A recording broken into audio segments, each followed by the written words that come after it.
Bonjour à tous les amis et bienvenue dans cette nouvelle vidéo de Vivre Sainement. Alors aujourd'hui nous allons parler de la troisième guerre mondiale qui se présage malheureusement à l'horizon de nos vies et de celle de nos enfants. Et nous allons comprendre pourquoi Macron se veut si virulent avec la Russie. Vous allez voir qu'il y a une raison vraiment très précise à cela. Abonnez-vous à la chaîne les amis et activez la cloche qui est juste en dessous pour être informé de mes prochaines vidéos. C'est crucial en cette forte période de vous savez quoi.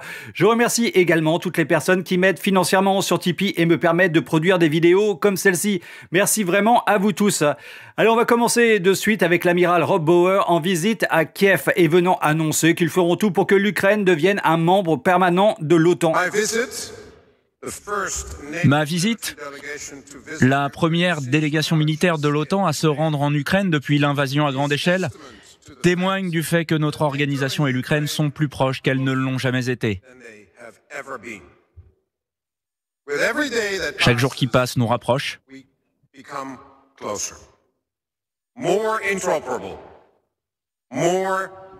Nous sommes plus coopératifs, plus entrelacés.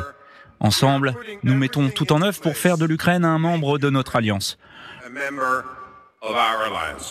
Autant dire que si l'Ukraine devient membre permanent de l'OTAN, ce sera une déclaration officielle de guerre avec la Russie. Et pour cela, l'OTAN, qui je le rappelle est à l'origine de plus de 90% des guerres dans le monde depuis la Seconde Guerre mondiale, est en train de construire sa plus grande base militaire en Roumanie, pays voisin de l'Ukraine. 10 000 militaires, vous l'avez dit quand même, 10 000 militaires, ça n'est pas rien.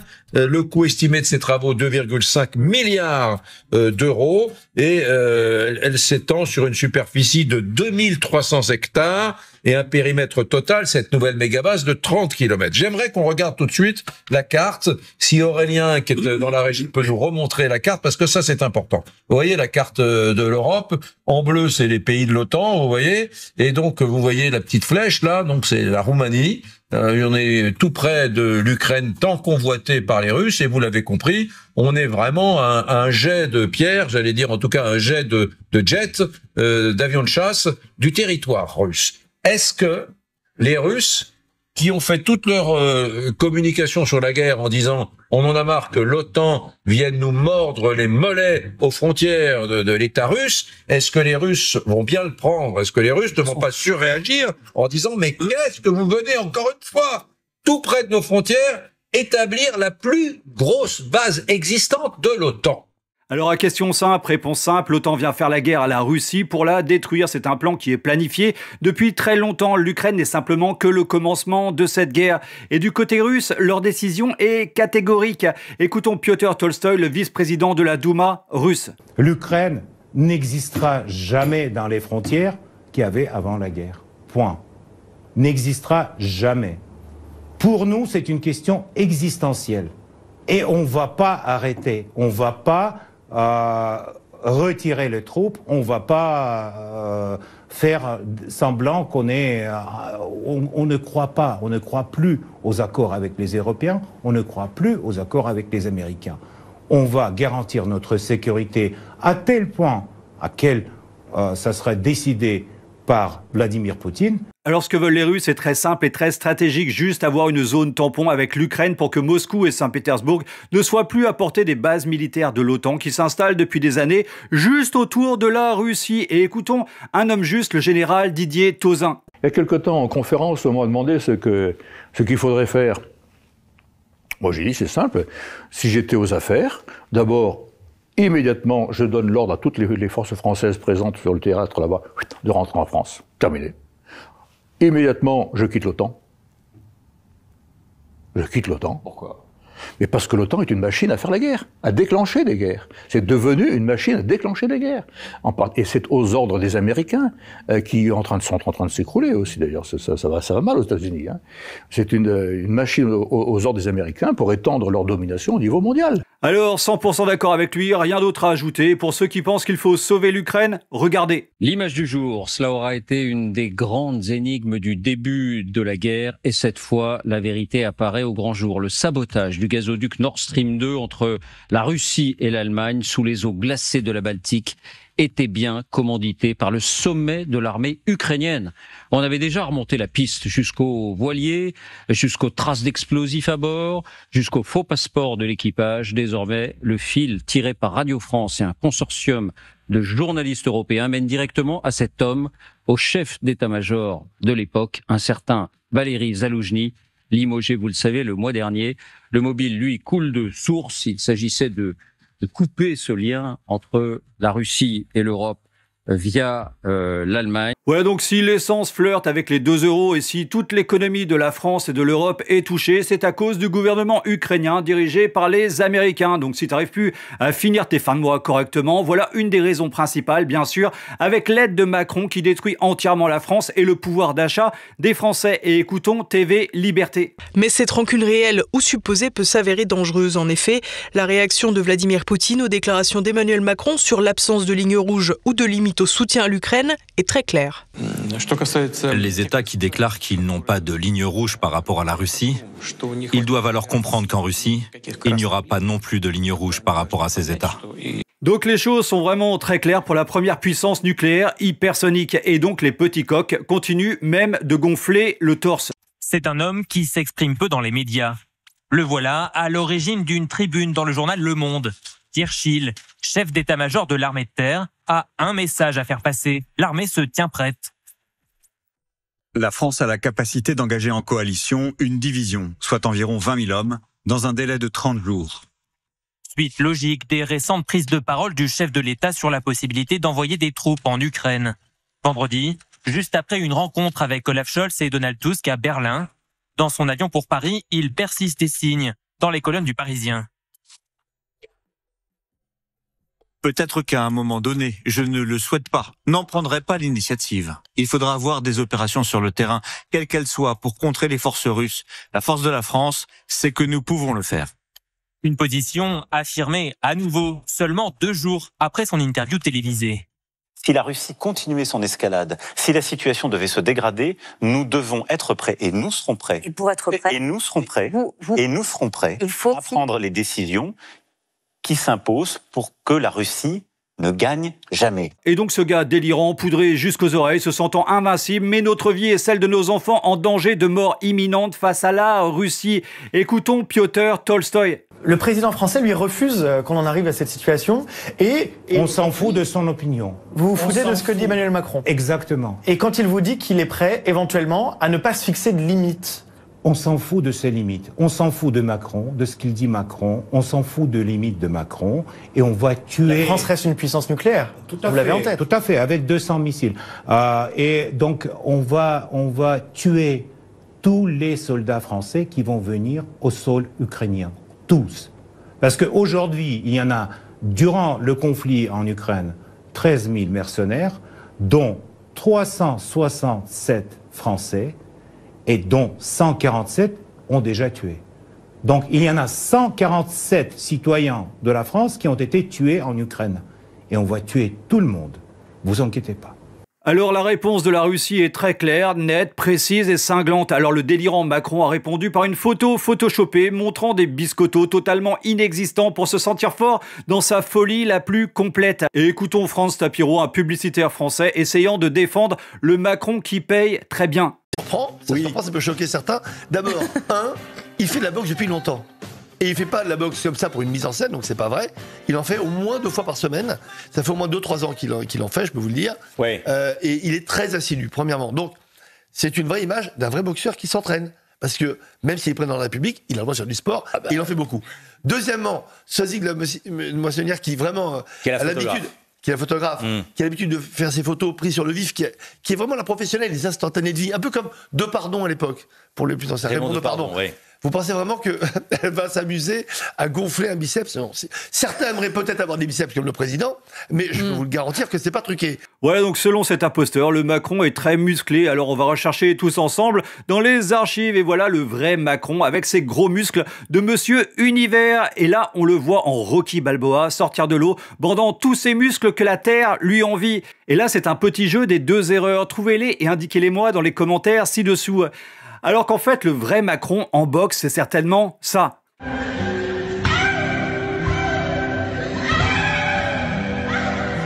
Alors je vous laisse les commentaires ci-dessous. Et donc notre Popeye national, intergalactique, mytho, orgueilleux, poudré à l'épinard blanc, reprend du service devant les caméras. La présence de troupes françaises en Ukraine, une ambiguïté stratégique. confirmée par une scène racontée par Le Monde. Lors d'une réception, le président de la République aurait eu cette phrase. De toute façon, dans l'année qui vient, je vais devoir envoyer des mecs à Odessa. Des propos vieux d'1 mois, attribués au chef de l'État, aujourd'hui utilisés contre lui par l'opposition. On ne fait pas de com avec la guerre. Voilà, on n'en fait pas. On ne parle pas de la guerre avec un whisky à la main à 3 heures du matin avec un chanteur en disant, avec un air dégagé, nous dit-on, ah bah tiens, je vais être obligé d'envoyer des mecs sikhs, d'accord, à Odessa. On ne fait pas cela parce que la guerre, c'est quelque chose de terrible, c'est quelque chose de sérieux. Vous allez écouter toutes ces fanfaronnades de gens qui vous disent « il faut nous armer, nous allons faire ceci, nous allons faire cela ». Faire quoi? Nous conduire tout droit à la guerre? Pour quel résultat? Un seul résultat, les destructions massives, la mort, encore la mort. Alors j'avoue que je peux pas du tout blairer Mélenchon, mais en ce moment j'avoue qu'il a le verbe très juste sur l'Ukraine. Et écoutons Piotr Tolstoï sur notre Kakou Ier, qui nous sert malheureusement de président. Il est le premier entre leaders européens qui a directement évoqué l'envoi des soldats au sol en Ukraine. Et ça, c'est une déclaration qui est pour nous très inquiétante parce que ça nous approche à la Troisième Guerre mondiale. Carrément, parce que... Et c'est vous qui parlez de cette Troisième Guerre mondiale, pas nous les Français. Bien sûr, vous les Français qui voulez venir avec les soldats à Odessa, une ville russe, vous les Français êtes en train de provoquer la Troisième Guerre mondiale. Parce qu'après, je ne sais pas, 300, 400 Français tués, votre président, il sera dans la piège.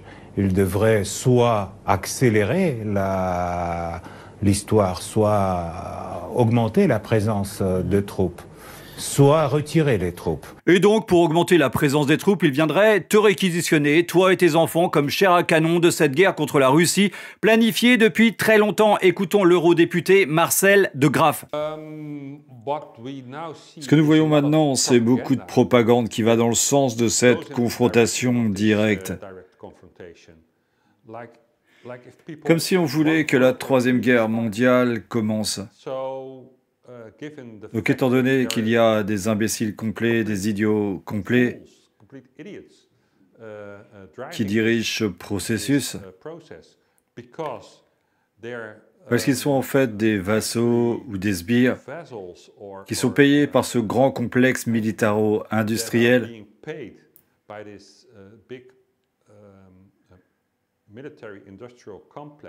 aux États-Unis. Ils font cette propagande en faveur de cette confrontation directe qui finalement, et c'est le dicton, faites attention à ce que vous souhaitez, cela pourrait se réaliser. Cela pourrait se réaliser. Je ne dis pas que nous n'entrerons jamais en confrontation directe avec la Russie. Et ce sera désastreux. Ce sera désastreux parce que nous avons maintenant une Russie qui n'est pas dans le même terrible état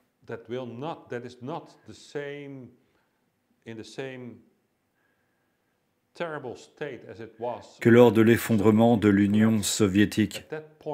À ce moment-là, nous avons eu le chaos et nous avons eu des oligarques qui ont saisi des portions de l'économie, saisi toutes sortes d'entreprises, gagnant des milliards et des milliards.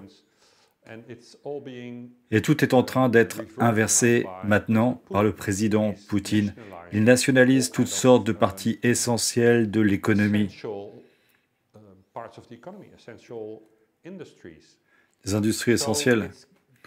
Donc c'est devenu une véritable machine de guerre en Russie qui fonctionne à un niveau très très élevé.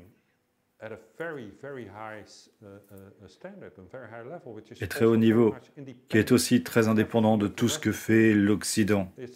C'est l'inverse. L'Occident dépend des matériaux russes.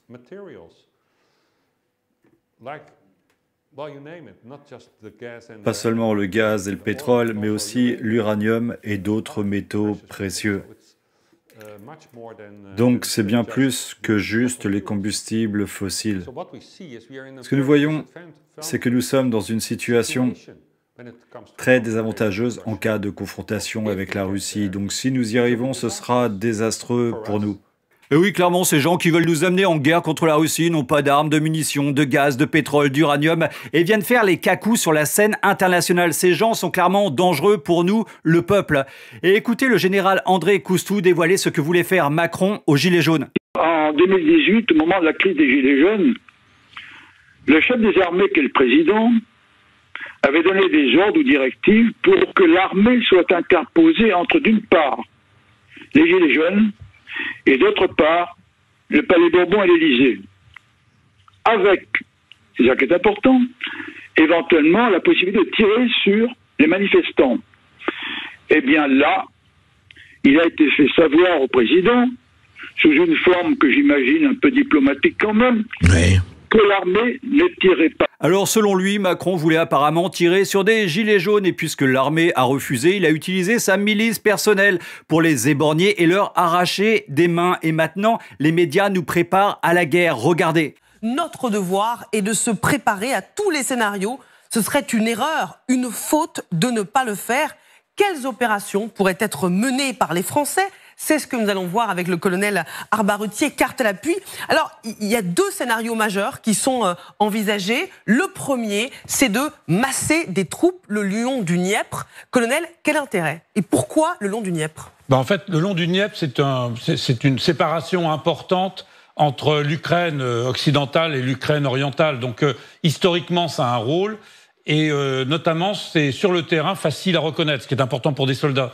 Donc si la France disait à la Russie que tout franchissement serait interdit sous peine de répliquer, c'est immédiatement identifiable, si vous voulez. C'est une zone qui est identifiable sur le terrain. Et c'est important parce que, évidemment, vous avez Kiev, mais vous avez toute une zone où, à l'ouest du Dniepr, vous avez des populations qui parlent ukrainien, qui sont ukrainiennes de très longue date, ce qui est aussi le cas de ceux qui sont à l'est. Mais là, c'est une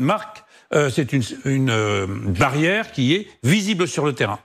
Et justement, colonel, le seul fait de masser des troupes au sol le long du Dniepr, même si on dit on ne tire pas les premiers, est-ce que ça ne serait pas considéré comme une provocation par la Russie? Absolument pas, parce que c'est forcer la Russie à des discussions en étant sur une position d'égalité. C'est-à-dire qu'on a des soldats, nous sommes une puissance nucléaire, nos soldats peuvent être déployés rapidement, c'est l'une des qualités principales de l'armée française comparée à d'autres armées, notamment de l'armée allemande, et pas simplement...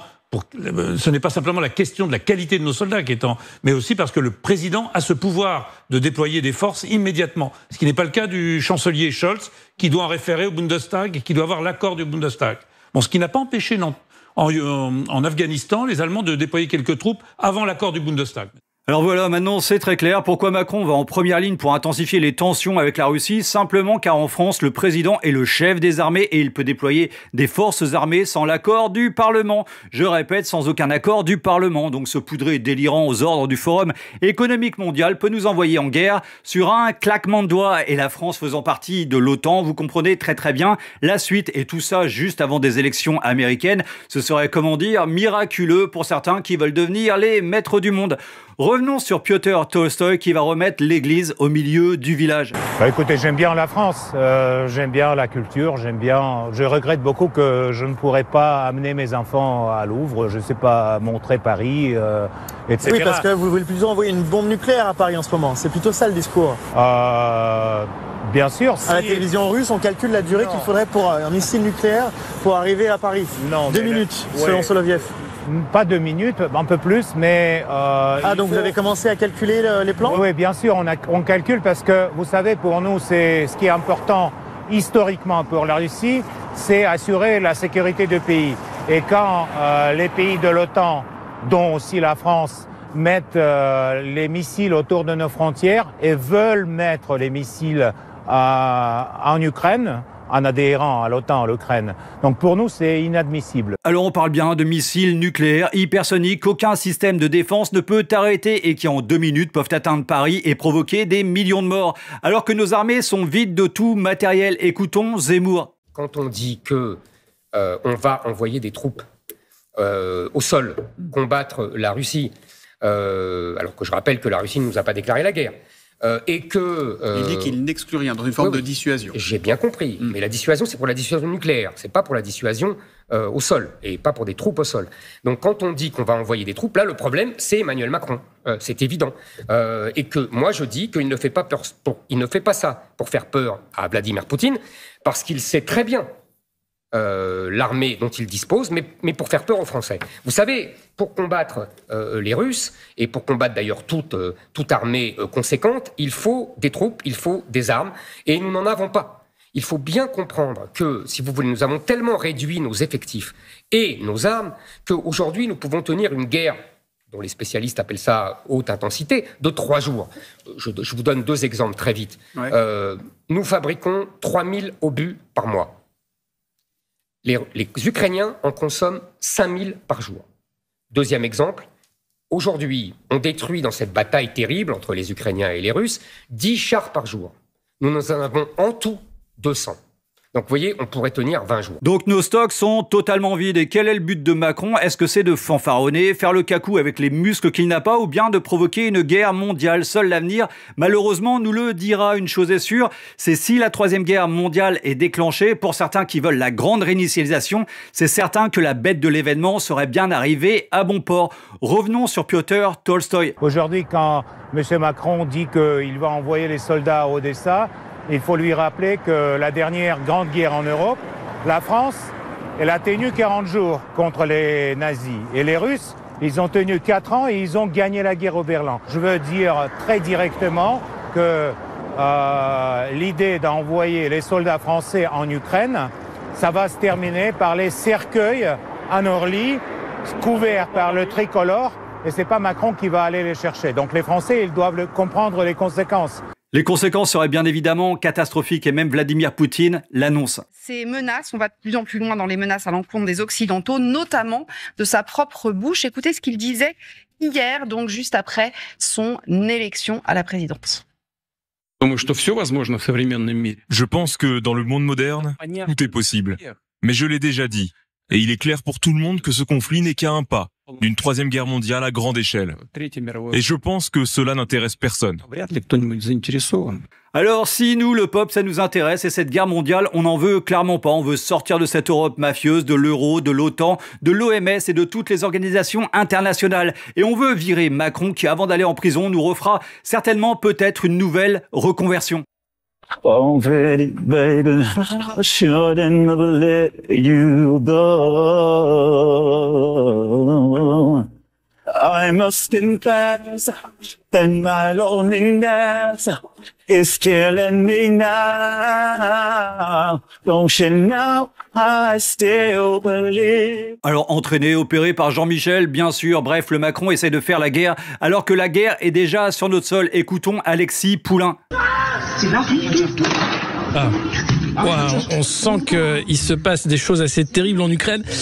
Ah non, on me dit que c'est Rennes. Rennes, en fait, une ville bien française où pendant une nuit, les narcotrafiquants se sont fait la guerre, tout simplement, en tirant pendant des heures à la Kalachnikov dans les rues de la ville. C'est pas la première fois, mais l'ampleur était telle que là, il y a un vrai ras-le-bol des riverains et puis surtout un silence de la part d'un président de la République qui parle bien sûr de faire la guerre aux frontières, mais qui oublie la guerre de l'intérieur, celle contre les narcotrafics. Et cette fois-ci, alors que les habitants étaient pris entre deux feux, et attendait l'arrivée de la police, eh bien, il a été décidé de ne pas envoyer les forces de la BAC vu l'ampleur de l'arsenal utilisé par les bandes des narcotrafiquants. Vous imaginez le Macron qui veut faire la guerre à l'étranger alors qu'il a déjà détruit notre pays et que la guerre est déjà chez nous, dans nos frontières. Mes amis, il faut vraiment le virer très rapidement et les prochaines élections européennes en mai doivent le rejeter massivement. Il doit faire un score à son image minable. Alors qu'en face, la Russie, elle a des stocks massifs d'armes et des armes aussi ingénieuses que destructrices. Côté russe, ces avancées légères, donc, mais récentes, notamment Avdiivka, elles ont été réalisées, Amélie, grâce à une arme assez particulière qu'ils utilisent de plus en plus. Oui, les bombes planantes. Alors, Amiral, les bombes planantes, de quoi s'agit-il exactement? C'est un procédé assez ancien qui permet d'éviter de mettre en danger les avions. C'est-à-dire qu'en fait, vous larguez la bombe, mais au lieu de tomber par gravité, c'est-à-dire comme la pomme qui tombe du pommier, directement en ligne droite pour rejoindre le sol, c'est une bombe qui est dotée d'ailes, qui a un empennage, et donc ces ailes vont lui permettre de planer jusqu'à son objectif. Alors en plus, ça permet de la guider finement, puisque cette bombe qui plane, bien comme un planeur, elle peut être pilotée, elle a des gouvernes, et donc elle peut atteindre un objectif beaucoup plus précisément. Mais l'immense avantage, c'est que vous pouvez la larguer d'un avion à haute altitude, relativement loin de la ligne de feu, donc il est difficile de détecter et il est aussi difficile de l'atteindre. Du coup, vous préservez les avions et les pilotes, et donc vous pouvez engager avec ces bombes le front. Le problème, c'est que ce sont des bombes qui sont un peu plus sophistiquées que la bombe traditionnelle, si j'ose dire, et que pour ces bombes-là, il faut un certain nombre de composants, et que ces composants, ils sont pas toujours faciles à trouver. Mais c'est le genre de composants que vous allez trouver dans une machine à laver, alors que pour faire un missile de croisière, là, il va falloir des composants dédiés. Donc, vous voyez, vous avez un degré de sophistication qui est moindre, mais une bombe qui est quand même efficace, et surtout, qui permet aux Russes d'éviter des pertes en avion considérables. Voilà, donc il nous a fait le coup du processeur de machine à laver, alors que les Russes viennent de se lancer dans la construction de processeurs informatiques. La Russie vient d'inventer un truc horrible. En ce moment, ce pays essaie de s'émanciper le plus possible des États-Unis pour être complètement indépendant, suite à certains événements récents fâcheux. Et donc, faut bien construire des composants pour ordinateur, car Intel et AMD, c'est pas vraiment made in Poutine. Voici donc l'Elbrus 8SV qui a été présenté récemment, et c'est une catastrophe. En effet, cette puce à 8 cœurs cadencée à 1,5 GHz chacun a du mal à faire tourner des jeux vieux de 10 ans. Des jeux comme Elder Scrolls 3 Morrowind ou encore Stalker galèrent énormément. Le pire dans cette histoire, les jeux ne tournent pas grâce au processeur, mais plutôt grâce à la carte graphique AMD Radeon RX 580 qui se trouve dans la machine. Alors bon, ce créateur de contenu n'a pas tout compris. Les processeurs ne sont pas là pour jouer aux jeux vidéo, mais certainement pour servir dans des armes nouvelles. Donc pas besoin d'une bête de course, mais juste d'un processeur très basique qui fait tout son travail. Aussi, la Russie vient juste de débuter dans ce domaine et ils sortent déjà un processeur à 1,8 GHz, ce qui est un énorme pavé dans la mare, et tout ça parce qu'au contraire de la France, la Russie n'a pas détruit l'éducation de ses citoyens pour en prendre le contrôle. Au contraire, il a poussé ses citoyens à une éducation de très très haute qualité. Écoutez. J'ai étudié en Russie pendant 6 ans et j'ai obtenu un diplôme de dentiste. Mais ensuite, j'ai changé d'idée et actuellement, j'étudie à Nice. Comparons alors les études en Russie et en France. En France, les matières se compensent. Les semestres également. Vous obtenez en moyenne 10 points en 2 semestres et voilà, l'année est validée. En Russie, si vous ne validez pas même un seul cours, vous serez exclu de l'université. Note. En France, vous avez une échelle d'évaluation de 20 points. En Russie, les étudiants sont notés sur un système de 5 points, où la meilleure note est 5 et la note la plus faible, devinez quoi? Non, pas un, mais 2. Diplôme. Vous obtenez un diplôme même si vous n'avez étudié qu'un an en France. Croyez-le ou non, en Russie, pour obtenir un diplôme, vous devez achever un cycle complet, c'est-à-dire entre 5 et 6 ans. Imaginez, vous avez décidé d'abandonner vos études en 2e ou 3e année. Le résultat, vous n'aurez aucun diplôme. Et oui, en Russie, on fait pas semblant d'apprendre un diplôme, c'est seulement après 5 ou 6 années d'études complètes, sans aucun jour d'absence. C'est clairement pas la France. Et écoutez Philippe Erlin, un économiste. C'est pas avec 40 000 ingénieurs qu'on va réussir à créer vraiment d'industrie, alors que la Russie, elle forme en masse des ingénieurs qui vont lui permettre de maintenir son niveau industriel, son niveau de compétence, et puis se développer aussi dans d'autres secteurs de l'industrie que l'armement. Et donc on peut dire que l'économie russe est sur une très bonne voie et peut-être même meilleure que celle de l'Europe, et de la France à terme. Donc voilà, alors qu'en France, le niveau de l'éducation est en chute libre totale, en Russie, il forme des millions de jeunes dans une éducation rigoureuse et de très haute qualité. Retour sur Piotr Tolstoï. Donc la France, vous la connaissez, vous l'avez aimée. Qu'est-ce qui ne va plus? Pourquoi vous ne nous aimez plus? Mais pourquoi je dois vous aimer? Vous avez entamé 19 000 sanctions contre mon pays, vous menez une guerre économique, vous mentez sur la Russie chaque jour sur BFM. Donc c'est la réaction d'un amoureux déçu? Non, mais vous distribuez les narratifs sur la guerre en Ukraine qui sont complètement, pour nous, impensables. Les choses et toutes les provocations qui, durant ces 2 ans, ont déjà passé dans la presse contre la Russie et qui font l'image des Russes comme les gens qui mangent les enfants le matin. Donc, écoutez, on aime bien la France et les Français, mais on ne peut pas accepter ça. Et oui, tous les médias, comme tout le monde le sait, maintenant ne sont que des extensions d'État pour servir la propagande et conditionner le peuple à accepter des choses qu'il n'accepterait jamais sans cette hypnose collective des médias. Et écoutez comment ils essaient de nous faire croire que la liberté d'expression n'existe pas en Russie. En tout cas, vous parliez de notre envoyé spécial. Est-ce qu'il a vu entendu, constaté sur place, Jérémy Normand qui nous raconte justement d'une certaine manière les coulisses de cette célébration sur la place Rouge et les fameux contrôles de sécurité qui ont été mis en place. Regardez. On commence à vous parler, vous voyez des policiers qui viennent vérifier nos accréditations, nos identités et qui s'assurent que l'on n'est pas là pour causer du désordre, qui vérifient aussi la chaîne, qui regardent évidemment ce qu'on produit. Bon voilà, je pensais pas vous le montrer en direct, mais c'est exactement notre réalité de journaliste ici. S'il reste à côté de nous, c'est parce que je n'ai pas encore sorti ce sésame, l'accréditation qui nous permet de travailler. Écoutez, je vais le faire devant vous, je pense que ça va rassurer tout le monde. Voilà, je pense que c'est de cette accréditation qu'il s'agit. Et juste pour vous dire, cette accréditation, elle est photographiée une centaine de fois par jour, ainsi que nos passeports. Tout nous est demandé en permanence. Et oui, ce pseudo-journaliste vient de découvrir qu'il est sur la place Rouge, juste à côté du Kremlin, en période d'attentat. Donc oui, la sécurité est à son maximum en ces temps de terrorisme autour des lieux de pouvoir. Et écoutez la réaction de l'ambassadeur de Russie en France. Plus de 100 contrôles par jour, ça fait beaucoup quand même, non ? Je ne sais pas d'où vient ce chiffre. Donc là, s'il s'agit de la sécurité, c'est prioritaire. Ça vient de notre journaliste qui est très sérieux et qui nous raconte ce qu'il vit sur place depuis plusieurs jours maintenant. Ce que je peux vous dire de ma part, c'est que le fait que votre envoyé spécial peut faire des reportages de Moscou comme ça en direct ou préparer des interviews, faire ces reportages à lui, ça ne fait que déboulonner tous ces mensonges comme quoi il n'y a pas de liberté de la presse en Russie, de liberté d'information, etc. Il le fait librement. Voilà, personne ne le tabasse, personne ne le pourchasse. Encore heureux. Bah oui, encore heureux qu'elle nous dit la Bachelot, alors qu'en France, les chaînes russes sont censurées, totalement censurées. La plateforme Rumble, par exemple, est censurée aussi uniquement en France. Et après, ces toutous du pouvoir viennent s'indigner qu'on demande l'accréditation des journalistes près des lieux de pouvoir russes. Et écoutez le Macron face à nos Russes d'origine ukrainienne. Monsieur Macron, travaillez pour la paix, s'il vous plaît, pas pour la guerre. Non. Je suis russe d'origine ukrainienne, vous voyez. Donc voilà, pour ça, oui, mais il faut que celui qui est attaqué accepte de poser les armes. Voilà donc pour Macron le menteur, c'est la Russie qui a attaqué l'Ukraine alors que tout le monde sait que c'est l'Ukraine et son président Poroshenko à l'époque qui bombardait la population russophone dans le Donbass en 2014. Le président ukrainien nous offre ça. Vous voyez combien il nous aime. Les corps des victimes sont encore devant l'immeuble. Partout des éclats et un peu à l'écart les voisins pétrifiés. L'artillerie lourde n'a rien épargné, ni l'école, ni l'hôpital.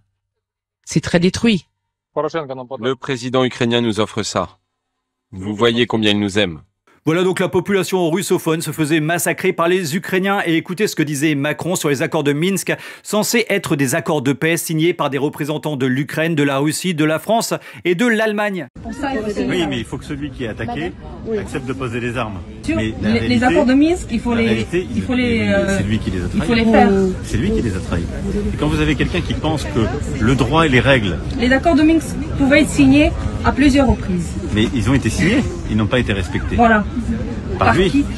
Alors qu'en réalité, les accords de Minsk signés sous la présidence de Hollande n'étaient qu'un leurre pour laisser le temps d'armer l'Ukraine dans le but de faire la guerre à la Russie. Il y avait l'idée que c'était Poutine qui avait voulu gagner du temps. Non, c'est nous qui voulions gagner du temps pour permettre à l'Ukraine de se rétablir, de renforcer ses moyens militaires. Il n'y a pas de négociation et il ne faut pas que des leaders européens évoquent le mot négociation tant que vous êtes dans cet état d'esprit et tant que vous avez la capacité de vous battre jusqu'au dernier.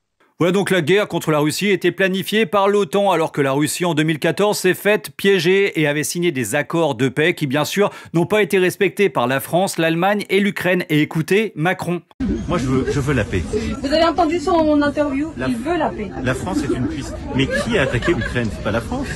Et qui a attaqué Donbass? Et qui a tué le peuple de Donbass? Mais qui a attaqué Donbass? C'est le président Poutine. Non, c'est l'État ukrainien qui a bombardé Donbass, monsieur. Vous le savez, pendant 8 ans. Voilà comment Macron se marre devant son mensonge. Il se marre devant des centaines de milliers de morts tués dans le Donbass avec des armes françaises, comme nous allons le voir un peu plus tard. Et écoutez comment les russophones ukrainiens racontaient leur extermination. Это не ДНР нас убивает, а вот эти фашисты, которые окружили нашу Авдеевку. Порошенко хочет войны, и он не понимает, что такое мир. Нас Порошенко предал, но я хочу, чтобы был мир. Donc Poroshenko fut le président installé par la CIA pendant la révolution orchestrée de Maïdan en 2014 en Ukraine. Il avait alors promis de bombarder les populations civiles dans le Donbass, chose qu'il a faite massivement avec l'aide de la France. Après ces bombardements, il fut remplacé par Zelensky, un acteur qui faisait des sketchs nazis. Mon salaire est faible, mais ce n'est pas un problème puisque nous sommes autorisés à prendre l'argent et les biens des Russes. Et avant, c'était pareil pour les Juifs. Si vous le pouvez, envoyez-moi le livre d'Hitler, Mein Kampf. Ici, tout a été vendu. Alors normalement, il terminait ce sketch par un salut nazi du cœur au soleil. Et donc la France a fourni toutes les armes à l'Ukraine en 2014 pour bombarder le Donbass. Écoutons notre très cher premier sinistre Attal. La totalité des livraisons d'équipements militaires à l'Ukraine ces dernières semaines, depuis que le conflit a démarré, s'élève à 100 millions d'euros par la France.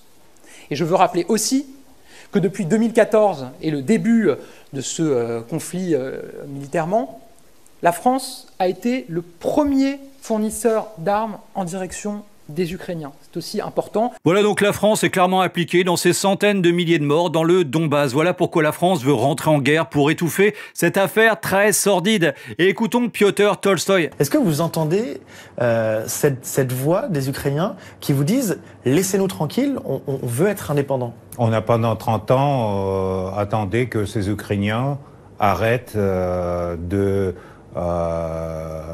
faire des bêtises contre les 20 millions de Russes qui vivaient en Ukraine, de leur interdire leur langue, de leur interdire l'éducation en russe, de interdire l'histoire, d'ailleurs, commune qu'on a l'Ukraine et la Russie. L'Ukraine, c'est mon pays. Mon arrière-grand-père était le maire de Kiev. C'est mon pays. Et je veux pas que mon pays devienne un pays nazi, comme aujourd'hui. Voilà un pays nazi avec comme slogan Slava Ukraini. Regardez. Slava Ukraini. Slava Ukraini. Et oui, ces jeunes demoiselles faisant le salut nazi font bien partie de la jeunesse nazie en Ukraine, poussant leur cri de ralliement, le Slava Ukraini, que dit Attal devant toute l'Assemblée nationale. Et écoutons Florian Philippot. La Russie a dénoncé beaucoup de choses, on nous a toujours dit que c'était faux, que c'était fake news, et en réalité, si on regarde avec le temps, c'était souvent vrai. Il y avait bien des bases de la CIA en Ukraine, il y a bien l'OTAN qui a avancé contre les promesses faites, il y a bien des soldats britanniques, français, polonais, etc. en Ukraine, et il y a bien des projets de guerre, de co-belligérance, et tout ça, à chaque fois on nous a dit que c'était faux, et finalement ça a toujours été vrai. Comme on nous avait dit, non on n'enverra pas de chars, puis on envoyait des chars, on n'enverra pas d'avions, puis on en envoie, on n'enverra pas de missiles, puis on en envoie, et maintenant des hommes. Donc c'est quoi la limite? C'est quoi la fin? C'est quoi la fin de tout ça? Bah la fin c'est la Troisième Guerre mondiale, hein. Faut se réveiller là, hein. Je le dis quand même à tout le monde, si vous prenez le fil logique de tout ça, il n'y a pas d'autre fin qu'une Troisième Guerre mondiale. Alors rien de plus à ajouter, sauf que l'Europe se met déjà en économie de guerre. Écoutons Thierry Breton, la machine à censurer de l'Union européenne. Nous allons décider demain de mettre ensemble notre capacité de production de défense. C'est vrai que la guerre en Ukraine, je dirais, a réveillé. C'est ce qui vous a obligé à accélérer, à passer Bien sûr, parce qu'évidemment, nous devons passer en mode économie de guerre pour l'industrie de défense, afin de pouvoir à la fois fournir à l'Ukraine ce dont elle a besoin, mais aussi pour nous, pour notre propre sécurité. C'est absolument indispensable. On voit ce qui se passe aux États-Unis. La plupart des membres de l'Union européenne, comme vous le savez, 23 pays sont membres de l'OTAN. On a entendu les propos de Donald Trump. Donc tout le monde maintenant a conscience en Europe, j'allais dire enfin, parce qu'il était temps, qu'il était absolument indispensable de reprendre notre destin en main et donc notre base industrielle. Ouais, donc au moins le message est très clair. Plutôt que de rechercher la paix qu'ils ne veulent surtout pas trouver, ils s'en vont vers la Troisième Guerre mondiale avec nous, le peuple, dans leur bateau complètement troué. Alors ils recherchent des financements. Écoutons Scholz, le chancelier allemand. Je souhaite la même chose pour ce qui est encore à venir, à savoir l'utilisation des bénéfices exceptionnels provenant des actifs gelés de la Russie. Il s'agit de revenus qui peuvent être utilisés, qui ne reviennent à personne et qui peuvent donc être utilisés par l'Union européenne. Et de mon point de vue, ils devront bien entendu être utilisés en premier lieu pour permettre d'acquérir les armes et les munitions dont l'Ukraine a besoin pour sa lutte défensive. Voilà donc ils veulent saisir les avoirs russes. J'imagine que le reste du monde sera bien apprécié, ne fera plus aucune confiance à l'Europe qui vole, confisque les avoirs d'un autre pays. Tout ça pour défendre l'Ukraine, un pays totalement corrompu jusqu'à la moelle et même encore plus. Écoutez Marcel De Graaf, un eurodéputé. Toutes ces infos sur la déportation d'enfants ukrainiens vers la Russie sont de la pure propagande. La Russie a accueilli des millions de réfugiés ukrainiens. Des enfants qui ont été capturés par l'armée ukrainienne. Le Parlement devrait dénoncer ces crimes de guerre ukrainiens. La Cour pénale internationale poursuivre Zelensky pour cela. L'Ukraine est également le plus grand fournisseur d'enfants pour les réseaux pédophiles. La traite des êtres humains et trafic d'organes. Il y a des chenilles pour enfants, avec des mères porteuses pour cela. En Russie, les enfants reçoivent une éducation traditionnelle. En Occident, ils subissent un endoctrinement transgenre, des inhibiteurs hormonaux et des mutilations génitales. L'hypocrisie est écrasante. L'Occident doit mettre fin à ce crime de guerre.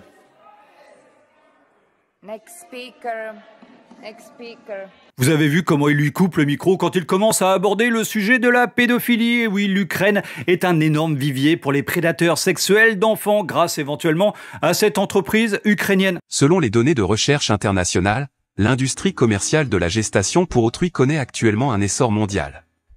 L'Ukraine est l'un des rares pays au monde où la législation permet aux étrangers de participer légalement à des programmes de gestation pour autrui. La clinique ukrainienne Biotexcom est un centre international de gestation pour autrui et attire non seulement des couples infertiles du monde entier, mais aussi des mères porteuses étrangères.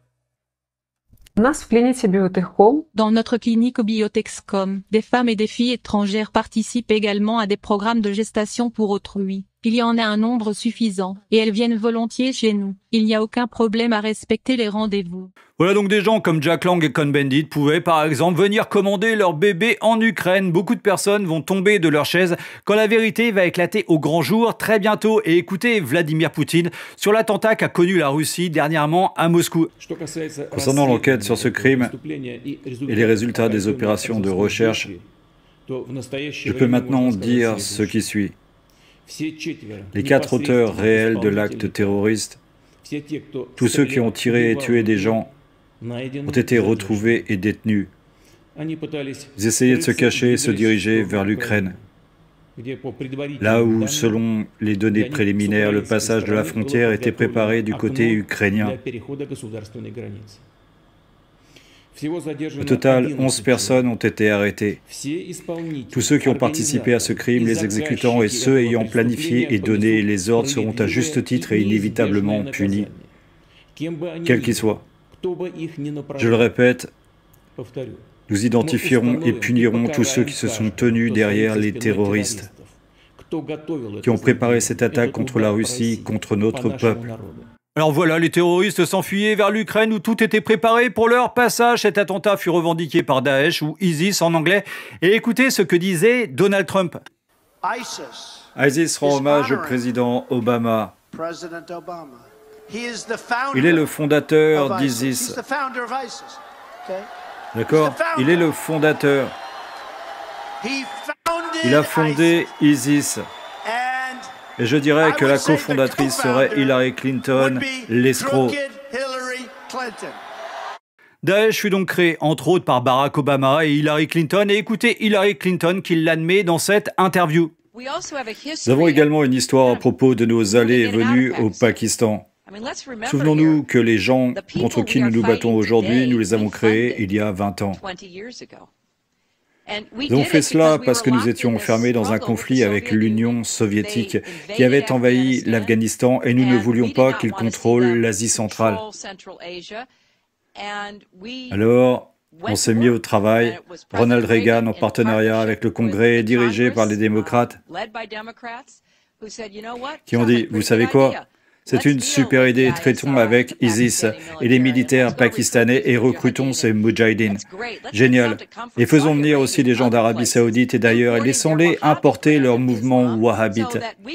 Et nous pouvons vaincre l'Union soviétique. Et devinez quoi, les Russes se sont retirés, ils ont perdu des milliards de dollars et ça a participé à l'effondrement de l'Union soviétique. Voilà, donc c'est clair, net et précis. Et écoutez ce que disait Paul Williams, un ex-conseiller du FBI. Nous avons créé Daesh.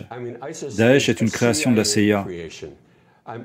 John McCain, bonté divine, était là-bas avec des responsables de l'État islamique. Nous les avons créés et nous les dirigeons toujours. Lorsque les combattants de Daesh sont blessés, où sont-ils évacués?